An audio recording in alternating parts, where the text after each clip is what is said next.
I was only 12, drowning in the delicious rebellion of being home alone. My older brother, Zach, had slipped out with a wink and a warning, * don't snitch. Order pizza, play games, just don't blow up my spot. * The empty house was my kingdom, vast and silent. I remember the feeling of my socked feet sliding on the polished hardwood floor, the echo of my own laughter in the empty living room. For the first hour, it was heaven. But kingdoms get creepy after dark. The silence that felt so freeing at dusk began to feel heavy, like a held breath. A stupid scary movie twisted every normal house sound: the groan of the floorboards, the fridge's rhythmic hum, the old oak tree scratching the dining room window into a lurking threat. Each creak was a footstep, each click was a latch turning. I finally fled to my room, heart hammering a frantic rhythm against my ribs, trying to lose myself in the digital chaos of a zombie horde on my Xbox. That's when I felt it through the floor, the heavy, definitive thud of the front door closing. Not a slam, not the casual bang Zach always made, but a deliberate, solid sound. He must be back, I thought, a wave of relief washing over me. But the relief curdled as I listened. The sounds downstairs were all wrong: not the familiar, heavy stomp to the kitchen for a late-night snack, but slow, searching footsteps with pauses in between.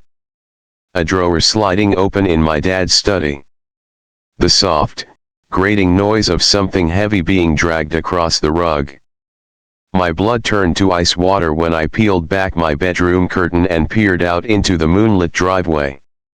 His car wasn't there. Just an empty rectangle of asphalt where his beat-up Honda should have been. Terror, I learned that night, is a silent scream that claws at your throat. With no cell phone, I was a prisoner in my own room. The flimsy lock on my door was a joke. I'd picked it myself with a bobby pin just the week before. My eyes darted around, landing on the only possible sanctuary, the tiny, dusty crawl space built into the back of my closet, behind the hanging clothes. It was where we stored old winter blankets and forgotten board games. I squeezed myself in, pulling the door shut until only a hairline crack of light remained, and became a statue in the dark, trying to melt into the wool and mothballs. Then, the universe held its breath. My bedroom door handle turned slowly, and the door creaked open on its old hinges. I held my breath until spots danced before my eyes. Heavy, unfamiliar footsteps entered, circling my sanctuary. I heard them in my room, rifling through my desk drawers, the floorboards complaining under their weight. Something metallic, maybe my piggy bank, was lifted and set down. Then, a low, rasping sound of something being dragged across the carpet, right past the closet door. Were they leaving? Or were they standing right outside this thin slab of wood? Every second stretched into an agonizing hour, every shallow breath I took sounded like a thunderclap in my own ears. I could smell him then, a mix of stale cigarette smoke, damp earth, and something coppery, like old pennies.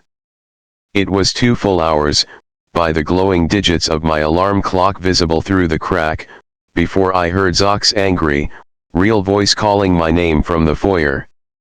When I stumbled out, trembling so violently my teeth chattered, he was standing in the doorway of his own ransacked room, face pale. "What the hell did you do to my room?" he yelled, more confused than accusatory. That's when we both knew. We hadn't been alone. The house had been picked clean: the living room TV, the gaming consoles, my mom's jewelry box, our sense of safety, all gone. My parents' fury when they returned at 4 a.m. was a storm. My dad's slap across Zach's face echoed through the house. My mom's tears, the police report, Zach being forced to get a job to pay for the losses, none of it compared to the pure, primal fear that had been my companion in that dark closet, listening to a stranger decide whether to open my door. The story doesn't end with the police report. The fear grafted itself onto me. I became a light sleeper, a compulsive locker of doors. But the real coda came a decade later, when my parents were finally selling that house. I was helping clear out the attic, a place I had avoided my entire teenage years. Behind a stack of old National Geographic magazines, my flashlight beam caught something unnatural, a small, black box with a tiny lens, dusty and wired into the junction box. A camera. And it was pointed at the attic entrance. With shaking hands, I called a tech-savvy friend. We found 3 more. One in the living room cornice, one overlooking the backyard, and the one that made me vomit tucked into the smoke detector in the hallway, angled perfectly to see down the corridor toward the bedrooms. They were old, analog, feeding to a digital recorder buried in the insulation. We took the hard drive to the police. The footage was fragmented, but clear. We saw the burglar from that night, yes. But we also saw earlier clips, from weeks and even months before the break-in. A man in a baseball cap, letting himself in with a key during the day when we were all at school and work. He didn't steal. He wandered. He sat on our couch. He opened our fridge and drank from the milk carton. He stood in the doorways of our bedrooms, just watching. In one clip, dated a month before that night, he stood over my sleeping form for a full 5 minutes before reaching out and gently adjusting my blanket. The police identified him from a partial fingerprint on one of the cameras, a former house painter who had worked on the neighborhood years prior. He'd kept a master key. He was already serving time for a series of nonviolent BNES in another county. When questioned about our house, he just smiled and said, "That was my favorite one. It felt like home. The cameras," he said, "were so he wouldn't miss us." The case was closed, but my mind never could be. The violation wasn't just about stolen things. It was the knowledge that the sanctuary of my childhood home had been a stage, and I had been an unwitting actor in a stranger's twisted, silent play for far longer than I ever knew. The scariest part wasn't the night I hid, it was all the nights I didn't know I needed to. In our small, woven-tight town, everyone knew everyone. Your business was neighbor's business, and a fence was a suggestion, not a barrier. Especially David, the perpetually helpful neighbor who was always just there for Saturday hockey games, Sunday BBQs, for helping my grandpa haul and butcher a moose in the shed out back. He was family adjacent, a fixture of trust. He taught me how to tie a proper fishing knot. That's why, when I was just a little kid, no more than 5, and found myself alone for what was promised to be just 15 minutes, his voice at the door didn't scare me. "It's David. Let me in, kiddo, I just saw your grandpa tear out of here." My child logic, steeped in years of his smiling face, reasoned, *, he's not a stranger. Strangers are people from the city. David fixes our lawnmower *, so I turned the deadbolt and opened the door. The man who stumbled in was a funhouse mirror version of the David I knew. This version was drunk, swaying like a tree in a storm, his eyes glazed and distant. His usual friendly grip on my shoulders turned hard, possessive. Just wait in the kitchen, I'll be right there," I squeaked, trying to wriggle free, a worm on a hook. He didn't wait. He dragged me, my socks slipping on the linoleum. In the harsh, fluorescent kitchen light, his eyes landed on the wooden block. He snatched the largest knife, the one my grandma used for Sunday roasts. The world narrowed to that point of polished steel. The cold tip pressed into the thin cotton of my shirt, right against my tiny stomach. "You want me to stab you," he slurred, his voice now a guttural, unfamiliar growl. When I began to cry, hot, silent tears, he simply dragged the blunt edge across the soft skin of my throat. The pressure, the promise, was worse than any cut. Quiet. "Be quiet now, or I'll cut your tongue out. Make you quiet forever." Then, salvation, the distinctive rumble of my grandpa's old Ford truck pulling into the gravel drive. As they walked in, David's body tensed. He clamped a sweaty, calloused hand over my mouth, the smell of gasoline and beer choking me. He turned us both to face them, a macabre presentation. My grandma's smile, the one she wore coming home with bingo winnings, died on her face. Her scream for my grandpa was a sound that shattered the nightmare. What followed was a blur of shouting, a thunderous struggle, and David being thrown out into the night like garbage. The door slammed, and the lock clicked with finality. Years later, after my grandpa's funeral, my grandma reminded me of a strange detail as we sorted through his things. Grandpa went hunting alone that very night, coming back near dawn, his boots caked in mud from a different swamp than his usual spot. They never called the police. And David?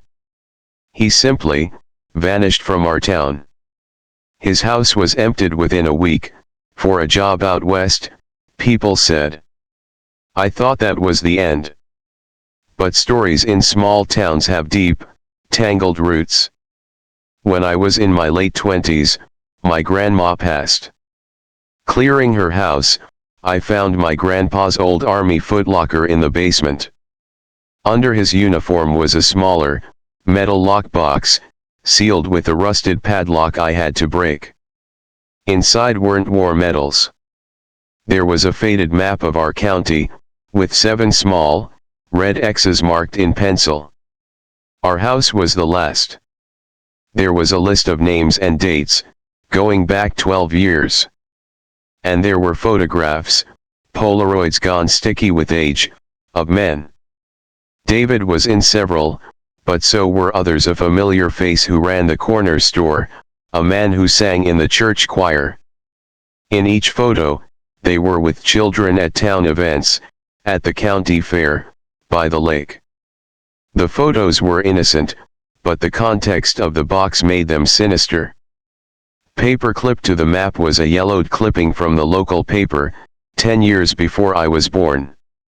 A brief article about a young boy who drowned in Miller's Pond, a tragic accident.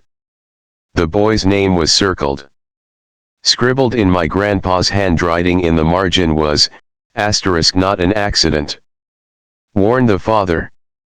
Justice served. *. The final item was a single, unlined sheet of paper.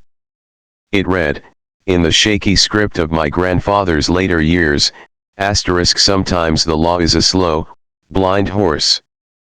Sometimes men plant poison in a community's garden and call themselves gardeners. We were not a vigilante group. We were gardeners, too. We pulled weeds. We burned the roots so they wouldn't grow back. Forgive me, or don't.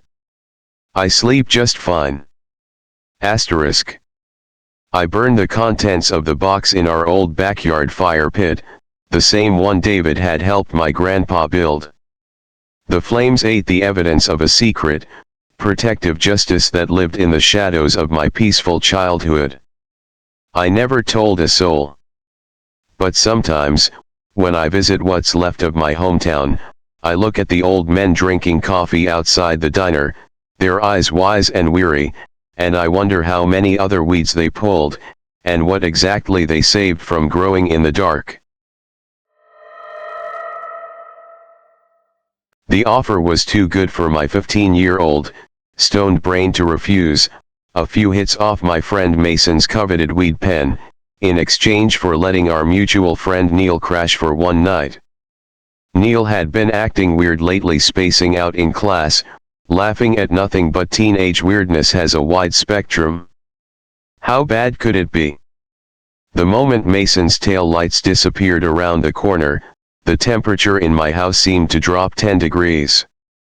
Neil stood in my hallway, not moving to take off his shoes, his eyes darting like trapped birds. "Are all the doors locked?" he asked, his voice flat, devoid of its usual sarcastic melody. A cold worm of dread turned in my gut. "Yeah, man." "Why?" "Check them." So I did, leading him on a tense parade to each door, my stoned paranoia now fully awake and screaming.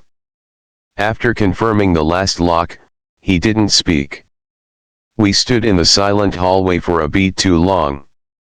Then, out of nowhere, his right arm shot straight up into the air, rigid, as if he were a soldier saluting a ghost. A wide, toothy grin split his face, but it didn't touch his dead, vacant eyes.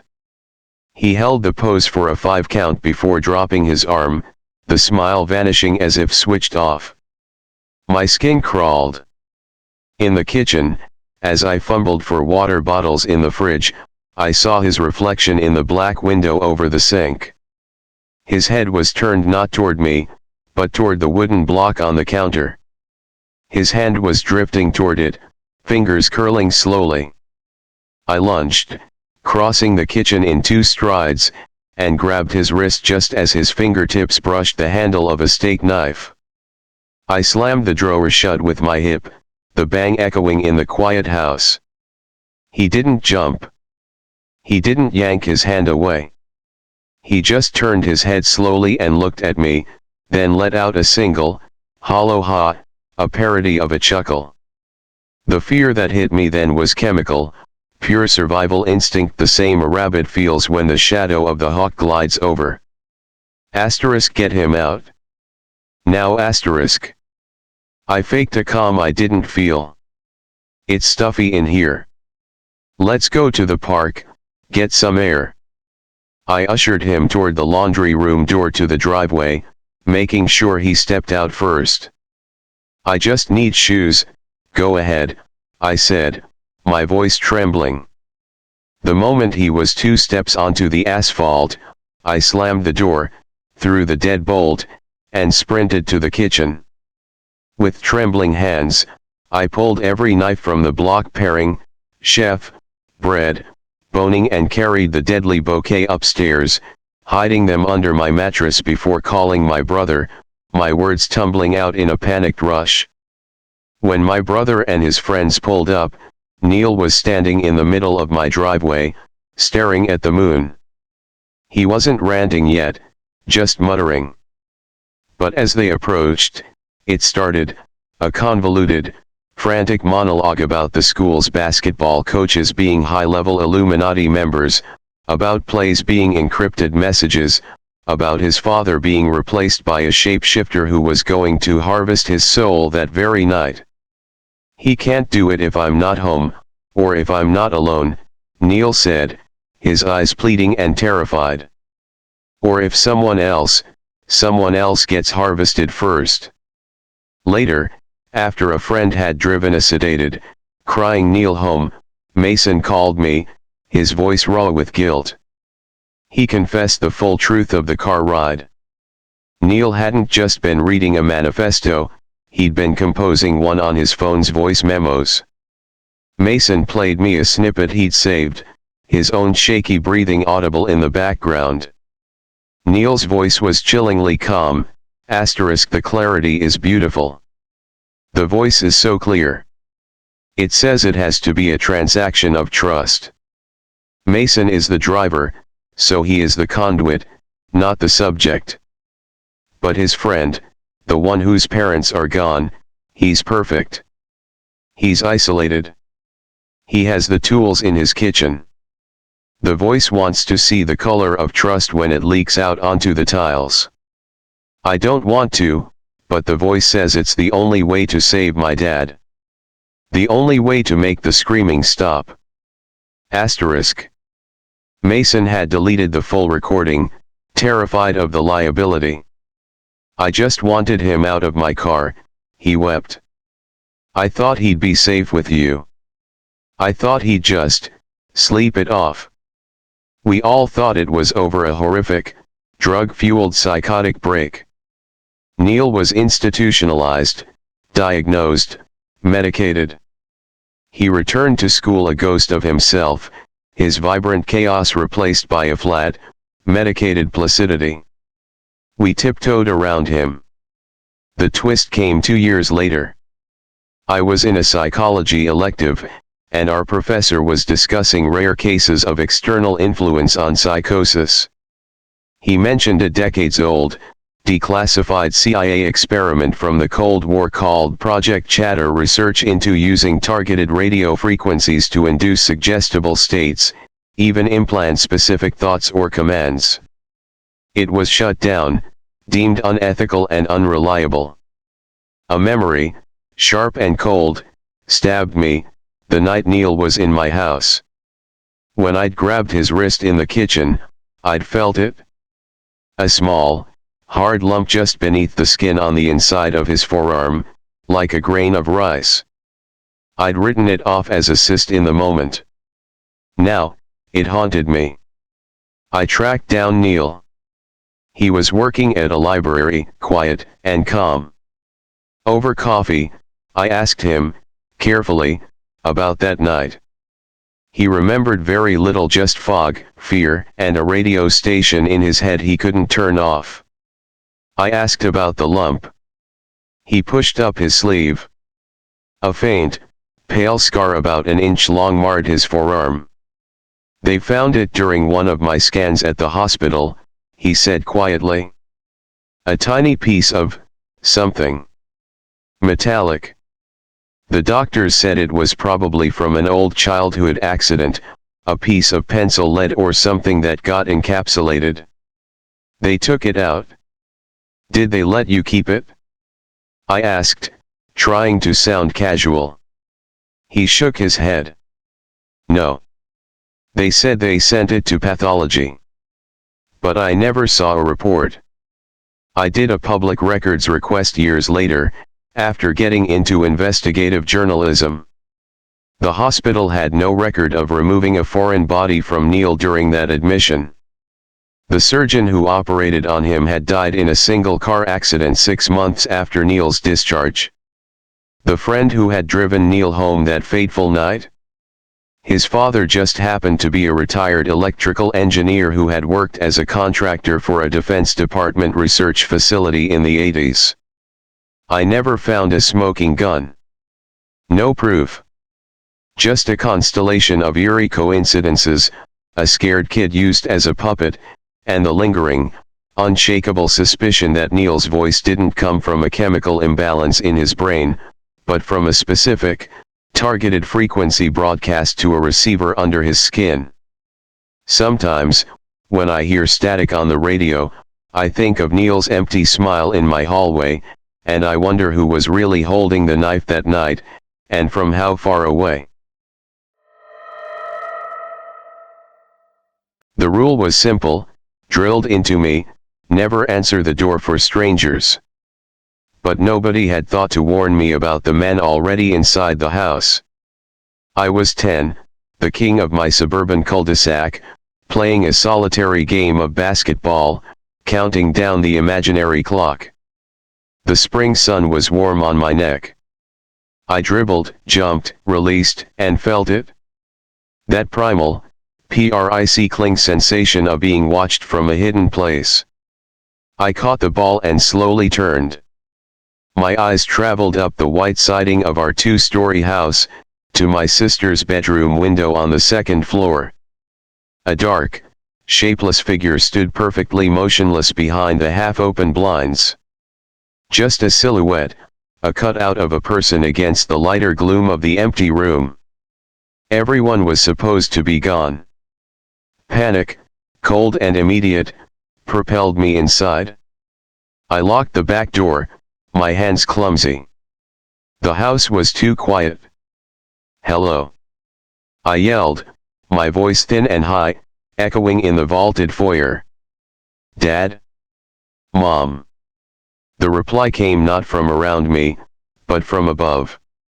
A voice filtered down the staircase, a voice that was wrong, too deep, too evenly paced, trying and failing to sound familiar, like a bad impersonation.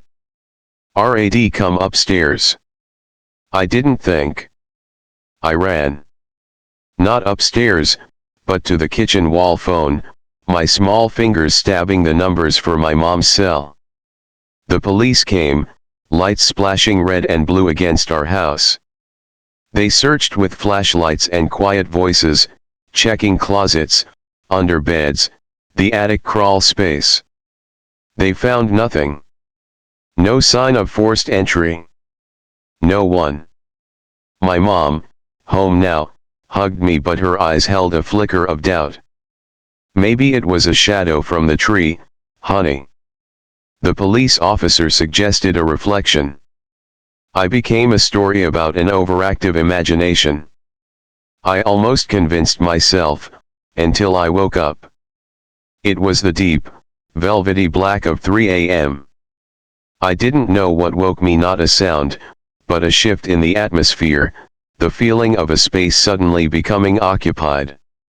My eyes adjusted. I could see the dim outlines of my room, the lump of my desk chair, the glow-in-the-dark stars on my ceiling. And across the room, just a few feet from the foot of my bed, a taller, thicker darkness that hadn't been there when I fell asleep. A silhouette. Man-shaped. Standing perfectly still, just watching me sleep. The scream that tore out of me was raw, instinctual, an animal sound.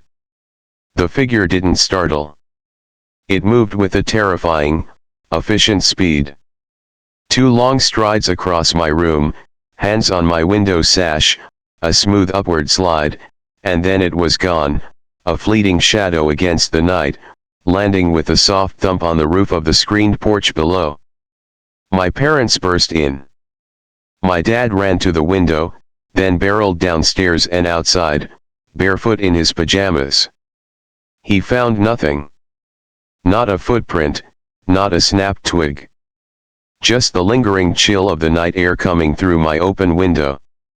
The story should have ended there, a close call, a mystery. But he wasn't done with us. The violations became subtle, gaslighting whispers. My favorite blue sweatshirt went missing from my closet, only to be found a week later, neatly folded on my bed, smelling faintly of cigarette smoke and damp leaves. I'd come home from school to find the volume on the TV turned down to a whisper. Once, I found a single, long black hair course, unlike anyone in my family's, on my pillow. The climax came the summer I turned 13. We were having a garage sale. I was tasked with clearing out the junk under the basement stairs. In the very back, behind old paint cans, my flashlight beam caught something that didn't belong, a small, tidy nest. A flattened cardboard box for a bed, a bottle of water, protein bar wrappers. And a notebook. It wasn't a diary of a madman. It was a log. Neat, dated entries in small, precise handwriting. Asterisk April 12. Family leaves 7:35 a.m. Boy walks to bus. House empty until 3:22. Explored master bedroom. Tried on father's tie. Sat at mother's vanity. Asterisk. Asterisk May 3, he has a basketball game tonight. 1. Scored 8 points. Left his trophy on the kitchen table. I held it. It felt warm. Asterisk. Asterisk June 15, listened to them fight at dinner. About money. The boy cried in his room after. I was in the hall closet. Wanted to comfort him. Didn't. Asterisk. The entries went on for 2 years. Starting months before I first saw him in the window.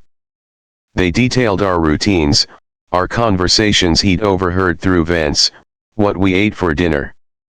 The final entry was dated the day before the garage sale, *, they are purging. My spaces will be found. The season is over. But I have learned him. I will find him again. He is my quiet friend. I have other quiet friends on other streets. Their houses have windows, too. *. We gave the notebook to the police. The handwriting was analyzed but matched no one in any database.